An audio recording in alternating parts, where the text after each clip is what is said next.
एक छोटे से शहर में सुनीता अपनी दो बेटियों के साथ रहा करती थी, जिनका नाम पायल और पलक था। पायल और पलक दोनों ही समझदार और मुंहफट लड़कियां थी। वो दोनों ही कॉलेज में पढ़ती और उनका लास्ट ईयर चल रहा था। ये कैसे कपड़े पहनकर तुम दोनों कॉलेज जा रही हो? तुम्हारे बाप ने देख लिया ना तो मुझे भी डांटेंगे। मम्मी, पापा को बताएगा कौन? मम्मी, आप इतना परेशान मत होया करो, ये तो आजकल का फैशन है। मेरी तो बात सुनती ही नहीं हो अब तुम दोनों, बड़ी जो हो गई हो। अरे अब तो ऐसे कपड़े पहनना छोड़ दो। मम्मी, कहा ना आजकल का फैशन है ये। और कॉलेज क्या हम बहन जी बनकर जाएं? हाँ मम्मी, पलक सही बोल रही है। कॉलेज अगर बहन जी बनकर जाएंगे ना तो सभी बच्चे हमारा मजाक बनाएंगे। ऐसा बोलती हुई दोनों कॉलेज के लिए चली जाती है। ऐसे ही कई दिन निकलते हैं। अब उन दोनों के एग्जाम चल रहे थे। सुनीता उनके कमरे में जाकर बोलती है, तुम दोनों तो बस फोन ही चलाती रहती हो। एग्जाम चल रहे हैं, कोई कह सकता है क्या तुम दोनों के? मम्मी, इतनी देर से तो पढ़ ही रहे थे, अभी तो फोन चलाने बैठे हैं। मम्मी, आपकी पलक इतनी होशियार है ना कि बिना पढ़े भी एग्जाम दे सकती है। बहुत बोलती हो तुम दोनों माँ के साथ। सही है, जब ससुराल जाओगी ना तब पता चलेगा। मम्मी, आपको हमारी बातें इतनी ही बुरी क्यों लगती है? आपको क्या लगता है हम बहुत बोलते हैं या हम बेशरम है? अब तुम्हारे एग्जाम खत्म होने के बाद तुम घर के काम सीख लो, फिर तुम दोनों की शादी भी करनी है। सुनीता ये कहकर वहाँ से चली जाती है। ऐसे ही उनके एग्जाम भी पूरे हो जाते हैं और उनके लिए विवेक और रवि का रिश्ता आता है। दोनों भाई थे और उनकी माँ ममता देवी को पलक और पायल दोनों ही पसंद आ जाती है और वो दोनों बेटों की शादी पूरे रीति रिवाज से उन दोनों से कर देती है। बहू, तुम्हारा स्वागत है हमारे घर में। घर के इस कलश को अपने दाहिने पैर से गिराकर अंदर आ जाओ। पलक उस कलश को हाथ में उठाकर अंदर ले आती है। मम्मी जी, आप इतने सारे अनाज में लात क्यों लगवा रही हैं हमसे? ये अनाज काम आ सकता है। बेटा, यही तो रस्म है। पायल अपना घूंघट ऊपर हटाते हुए बोलती है। मम्मी जी, आपकी ये सारी रस्मों में तो मेरा दम निकल जाएगा, इतनी गर्मी लग रही है इस घूंघट में। तुम्हारी हिम्मत कैसे हुई मुझसे बिना पूछे अपना घूंघट ऊपर करने की? मम्मी, मुझे घूंघट लेने की आदत नहीं है। मैं इतनी देर से घूंघट में हूँ, मैं और घूंघट नहीं ले सकती। ये सब वहाँ के मेहमान देख रहे होते हैं और दोनों बहू को बहुत ही बेशर्म कहने लगते हैं। पायल और पलक दोनों ही अपने कमरों में चली जाती हैं। उसके बाद दूसरे दिन सुबह होती है। पायल ब्लैकलेस ब्लाउज और पलक शॉर्ट ड्रेस पहनकर सबके सामने आ जाती है। अरे ये क्या पहना है तुम दोनों ने? बड़े घर की बहू को ये सब पहनना सूट करता है क्या? अरे मम्मी जी, आप कितनी ओल्ड फैशन है। ये बात तो तुमने सही कही पायल। मम्मी जी बहुत ओल्ड फैशन है। हाँ, मैं ओल्ड फैशन हूँ। संस्कार नाम की भी कोई चीज होती है। शर्म तो तुम दोनों में है ही नहीं। ममता की बात को वो दोनों नहीं मानती और वहाँ से चली जाती है। जिसके बाद विवेक और रवि पायल और पलक को हॉल में बुलाते हैं। पायल, इधर आओ। अभी आ रही हूँ। पलक, तुम भी इधर आओ, तुमसे कुछ बात करनी है। आती हूँ जी। दोनों ही बहनें हॉल में आती हैं तो अपने अपने पतियों को वहाँ गुस्से में खड़ा हुआ देखती हैं। क्या हुआ विवेक जी, आप इतने गुस्से में क्यों हैं? बताइए, आप दोनों को इतना गुस्सा क्यों आ रहा है? तुम्हें नहीं पता कि हम गुस्से में क्यों हैं? अरे क्या हुआ है, सही से बताइए। जब तुम दोनों से माँ ने एक बार बोल दिया कि ऐसे कपड़े नहीं पहनने हैं, पर तुम दोनों मानती क्यों नहीं हो? मैं आपको बता दूं, हम दोनों ऐसे घूंघट में नहीं रहने वाले। हम जो भी पहने हमारी मर्जी। ऐसा बोलकर दोनों वहाँ से चली जाती हैं। भाई, ये दोनों नहीं मानेंगी, ये दोनों तो बेशर्म है। विवेक और रवि दोनों ही समझ गए थे कि उनकी पत्नियां बेशर्म तो है ही और थोड़ी बिगड़ी हुई भी है। ऐसे ही कई दिन गुजर जाते हैं और वो दोनों रोजाना शॉर्ट ड्रेस पहनकर, तो कभी बैकलेस ब्लाउज पहनकर, कभी डीप नेक सूट पहनकर सबके सामने आ जाती थी और ये सब ममता को देखकर बिल्कुल अच्छा नहीं लगता था। फिर एक दिन उनकी बुआ सास उनके घर आती है, जिसका नाम मधु होता है। अरे भाभी, कहाँ हो तुम? अरे बुआ जी, आप, नमस्ते। पायल अपनी बुआ सास को देखकर नमस्ते करते हुए पैर छूने लगती है। तभी वहाँ पलक भी आ जाती है। नमस्ते बुआ जी, आप कब आई? नमस्ते नमस्ते, तुम्हारी सास कहाँ है? वो मम्मी जी अभी पड़ोस में ही गई हैं, आती होंगी। अच्छा, और बताओ, तुम्हारी सास तुम्हें परेशान तो नहीं करती ना? नहीं बुआ जी, ऐसा तो कुछ नहीं है। अरे छुपाओ मत, मैं भी तुम्हारी बुआ सास हूँ। ऐसा तो कुछ नहीं है। अगर कुछ ऐसा होता भी तो हम आपको क्यों बताते? आप होती कौन है हमारे घर में बोलने वाली? भाभी सही बोलती है, तुम दोनों के बारे में बेशर्म हो। अच्छा, तुम बताओ या मत बताओ, आपको पता है ममता तुम दोनों पर रोक टोक करती है और तुम्हें परेशान भी रखती है। मेरी एक बात मानोगी? जी बोलिए। अपने अपने पतियों को लेकर अलग हो जाओ या तो अपनी सास को ही घर से निकाल दो। अच्छा, तो आप चाहते हैं हमारे परिवार में फूट पड़ जाए? जैसे आपकी बहू और बेटों ने आपको निकाल दिया है, ऐसे ही हम भी मम्मी जी को निकाल दें? अरे रे रे, बहुत बोलती हो तुम तो,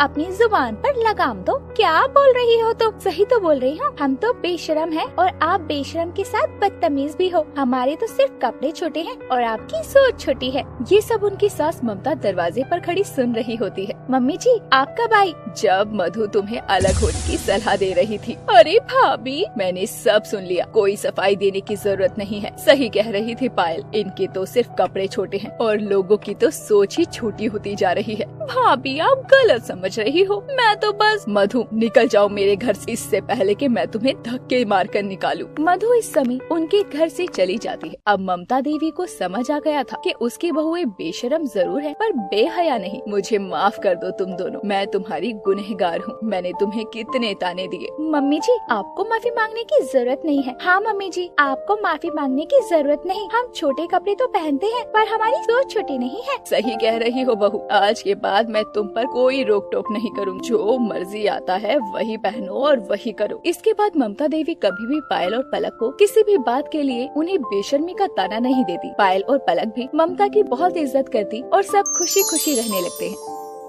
अगर आपको हमारी ये कहानी पसंद आई हो तो इस कहानी को लाइक करें और अपने दोस्तों से शेयर करें और हमारे चैनल को ऐसी ही कहानियाँ देखने के लिए सब्सक्राइब कर लें।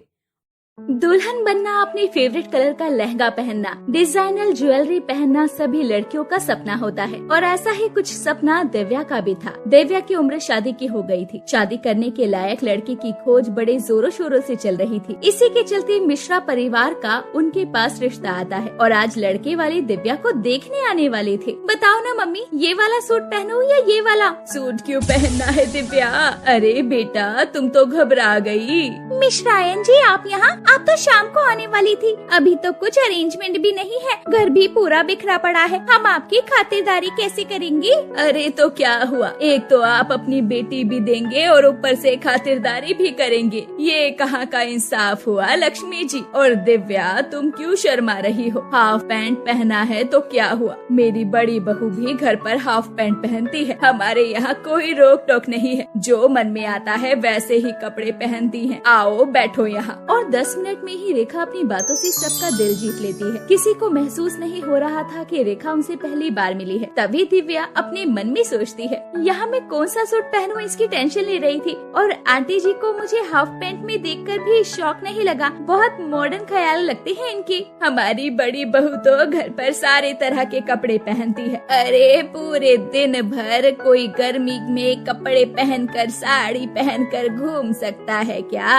और वो भी जरूर आती मेरे साथ दिव्या को देखने, लेकिन वो क्या है ना, वो अपनी सहेलियों के साथ गोवा ट्रिप पर गई है। एक बात जरूर कहूँगी रेखा जी, जिस भी लड़की को आप जैसी सास मिल जाएगी ना, उसके तो भाग्य ही खुल जाएंगे। अरे ये तो आपने बहुत गलत कह दिया लक्ष्मी जी, ये कहिए कि जिसके घर भी दिव्या जाएगी उसके भाग खुल जाएंगे। मैं तो अपनी झोली फैलाकर आपसे दिव्या मांग रही हूँ। और जब लड़के की माँ इतनी हंसमुख और इतनी मॉडल ख्यालातों की होती है तो कौन ही इस रिश्ते को ठुकरा सकता था। दिव्या को प्रेम के घर वाले पसंद आ जाते हैं और दिव्या इस शादी के लिए हाँ कर देती है और दिव्या और प्रेम का रिश्ता पक्का हो जाता है। और अपनी शादी को लेकर दिव्या बहुत एक्साइटेड थी। वो आए दिन कभी किसी से तो कभी किसी से अपने ससुराल वालों की तारीफें करती रहती। शादी के लिए एक्साइटेड दिव्या की जिंदगी में शादी का दिन आ ही जाता है। शादी वाले दिन स्टेज से ग्रे कलर का लहंगा पहने हुए दिव्या उतर ही रही थी कि तभी उसकी सास रेखा का मुंह बन जाता है। अरे ये कैसे फीके से रंग का लहंगा पहन लिया है बहू ने। और तभी रेखा अपनी फेवरेट रसमलाई छोड़कर अपनी बहू के पास जाकर उसे कोने में ले जाकर बोलती है, अरे बहू हमारे में ये नीले पीले गुलाबी हरे ये हल्के रंग के कपड़े नहीं पहनती दुल्हन, लाल चटक रंग का लहंगा ही दुल्हनों को पहनाया जाता है और तूने तो बिल्कुल ही सफेद रंग का लहंगा पहन लिया। खैर अब छोड़, तू तैयार हो गई है तो क्या कहूँ, पर आगे से ध्यान रखना बहुए हमारे यहाँ इस तरह के हल्के रंग के कपड़े नहीं पहनती। वर्ल्ड बेस्ट सास बनने वाली रेखा आज तो कुछ और ही बातें कर रही थी, आज तो कुछ और ही बोल रही थी। और क्यों ना करती, ये अच्छे बनने वाली लीपा पोती तो सिर्फ रिश्ता होने से पहले तक की थी। जैसे ही लड़की दुल्हन बनी वैसे ही धीरे धीरे सच्चाई सामने आने लगती है। अचानक मम्मी जी को क्या हो गया? शादी की बात होने तक तो वो कितनी मॉडल बन रही थी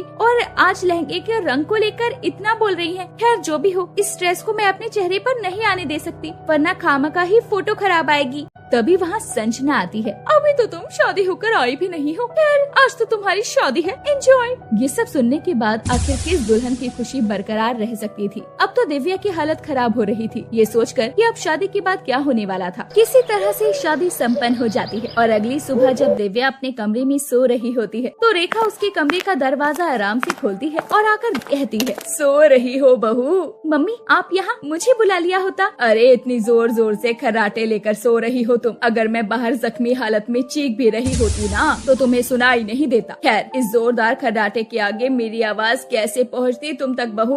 वो मम्मी जी। अरे तूने किस बातों में मुझे फंसा लिया? तू शादी की रस्मों में थक गई होगी। बहू चल तू आराम कर ले। वैसे ध्यान रखना, इस घर में बहुएं 6:30 बजे उठ जाती हैं, इस बात का ख्याल रखना और कोई बात नहीं है। ठीक है मम्मी जी। वैसे 7 तो बज ही चुके हैं, तो तुम क्या करोगी आराम करके? चलो उठ जाओ और जल्दी से तैयार होकर नीचे आ जाओ। अपनी वर्ल्ड बेस्ट सास के मुंह से ऐसी बातें सुनकर दिव्या का तो दिमाग ही चकरा जाता है। ये क्या बात हो गई? कहा मम्मी की शादी से पहले मेरे साथ गोवा जाने की बातें कर रही थी और अब 6:30 बजे उठने को कह रही है, और इस सब के बाद ये साड़ी, साड़ी कैसे पहनते हैं? मैं क्या पागल हूँ? बेकार ही खुद को साड़ी में लपेट रही हूँ। सूट तो पहन सकती हूँ ना, सूट पहनकर बाहर चली जाती हूँ, क्या ही हो जाएगा। नहा धोकर सूट पहनकर दिव्या हॉल में चली जाती है। अपनी बहू को सूट में देखते ही रेखा कहती है, हे प्रभु प्रभु, अरे बड़ी ही भोली है तू, ऐसे सूट पहनकर घर से बाहर नहीं आते। घर में तेरे ससुर जी हैं, जेठ जी हैं, अच्छा लगता है क्या? अपनी माँ को ये कहते देखकर फौरन गोविंद ये कहता हुआ अंदर चला जाता है। देख कैसे शर्माकर गोविंद अंदर चला गया। अच्छा लगता है बहू, चल अब तू घबरा मत, आज तेरा पहला दिन है, गलती हो जाती है। मुझे क्या पता था कि मम्मी यहाँ रोज साड़ी पहननी पड़ेगी और मुझे ये साड़ी पहननी नहीं आती। अरे कोई बात नहीं बहू, मैं संजना से कह देती हूँ, वो तुझे साड़ी पहनना सिखा देगी और आज सीख लेना साड़ी पहनना, फिर कल से खुद साड़ी पहनकर बाहर आना। अपना मुंह लटकाकर दिव्या संजना के कमरे में जाती है और पहला सवाल यही करती है कि ये सब क्या हो रहा है? जब मुझे देखने आई थी तो माहौल बिल्कुल अलग था और अब तुझे देखने मैं आई थी। नहीं ना, इस घर में यही होता है देवरानी जी, मुझे भी यही कहकर घर में लाया गया था, लेकिन उसके बाद जो हुआ, खैर एडजस्ट तो करना सीख ही जाओगी तुम। दिव्या को अपनी सास का ये बदलाव बिल्कुल भी रास नहीं आता और वो सीधा अपनी माँ को फोन करती है। एक दिन नहीं हुआ और अभी तुझे ससुराल में चुगलियाँ करने का मौका भी मिल गया। ऐसे घर बनता है क्या? वैसे भी उस घर संजना को छोड़कर तू अपनी सास से अपनी बात बना के रख। जेठानियों का तो काम होता है देवरानियों को डराने का। जा रसोई में जाकर अपनी पहली रसोई की तैयारी में लग जा। अपनी माँ की बात सुनकर वो खुद को फिर से तैयार करके किचन में ले जाती है। बताओ डब्बे में तो रिफाइंड ही नहीं है, पहले तो मैं रिफाइंड निकालती हूँ। जैसे ही दिव्या रिफाइंड का पैकेट निकाल कर काटने जा रही थी तभी रेखा आकर उसका हाथ पकड़ लेती है। अरे बहू अभी हो जाता ना सत्यानाश। अरे बहू हमारे घर में रिफाइंड से खाना नहीं बनता, हम तो मस्टर्ड ऑयल से खाना बनाते हैं। यहाँ रिफाइंड तो मेहमानों के लिए रखा है, साल में 1 पैकेट बहुत है। अरे खाता ही कौन है? अरे बताओ अभी तुम इसे फाड़ देती, इसमें खाना बना देती तो बेकार ही तेरे ससुर जी का मूड ऑफ हो जाता। पहला दिन है, सीख जाएगी धीरे धीरे।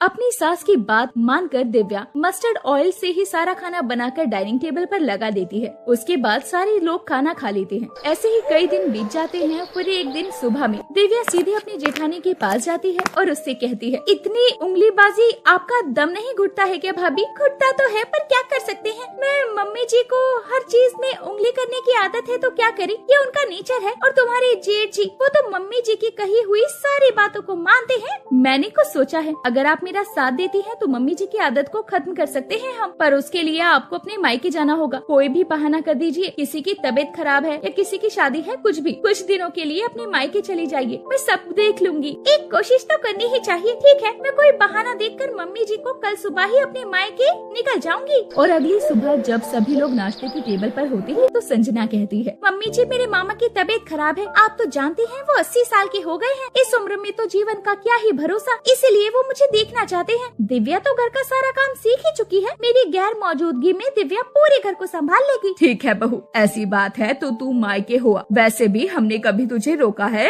यहाँ संजना अपनी मायके निकल जाती है और वहाँ रेखा का पति और उनके बेटे सभी काम के लिए निकल जाते हैं। अपनी उंगली करने वाली आदत से मजबूर रेखा अपनी बहू के पीछे पीछे रसोई में जाती है। जैसे ही रेखा रसोई में जाती है वैसे ही दिव्या रसोई से बाहर चली जाती है। अच्छा, तू कर ले काम, मैं नहीं आ रही तेरे पीछे पीछे। रसोई का काम निपटा के सीधा दिव्या अपने कमरे में चली जाती है। फिर रात को सब खाना खाने टेबल पर मिलते हैं तो दिव्या सबके लिए खाना निकाल कर लगाती है। ना किसी के चेहरे पर मुस्कुराहट थी, ना कोई बात कर रहा था। सभी खाना खाते हैं और रात होने पर सभी रेखा को सभी की कमी महसूस होने लगती है। अगली सुबह जैसे ही सब काम पर निकलने लगते हैं रेखा की घबराहट शुरू हो जाती है। सुबह से दोपहर और दोपहर से शाम, कितने बड़े घर में अकेले उसका मन लगे तो कैसे लगे। बस 1.5 दिन में ही रेखा की अकल ठिकाने आ जाती है और वो सीधा दिव्या के कमरे में जाकर बोलती है, हम तुझे झूठ बोलकर घर में लाए थे, इसीलिए नाराज है ना तू बहू? आप मेरी सास हो, मम्मी थोड़ी हो। जब तक माँ थी मैंने अपनी नाराजगी नहीं दिखाई। जब आप सास बनेंगी तो मुझे भी बहू बनना पड़ेगा ना। ये मत करना, वो मत करना, ऐसा क्यों किया, वैसा क्यों किया। घर में किसी को कोई दिक्कत नहीं है, पापा जी को भी परेशानी नहीं है और जेठ जी भी जब तक शुरुआत नहीं करते जब तक आप नहीं बोलती। इससे पहले हमारे रिश्ते में और कड़वाहट पड़ जाए, इसीलिए मैंने सोचा मैं ही चुप्पी साध लूं। मुझसे बहुत बड़ी गलती हो गई, मुझे माफ कर दे। तुझे वैसा ही ससुराल मिलेगा जैसा तूने बताया था और जैसा हमने तुझे आज तक बताया है। कोई रोक टोक नहीं होगी। वो क्या है ना, मेरी सहेली की बहू शादी के दूसरे दिन आते ही सब पर हावी हो गई और घर में राज करने लगी। इसीलिए मैं डर गई थी कि कहीं मेरी बहुएं भी वैसी ना निकले, लेकिन मेरी बहू ऐसी नहीं है। मेरी बहुएं तो बहुत अच्छी है। चल अब अपनी माँ से नाराजगी छोड़ दे। ठीक है मम्मी जी, फिर क्या मैं संजना भाभी को भी बुला लूं?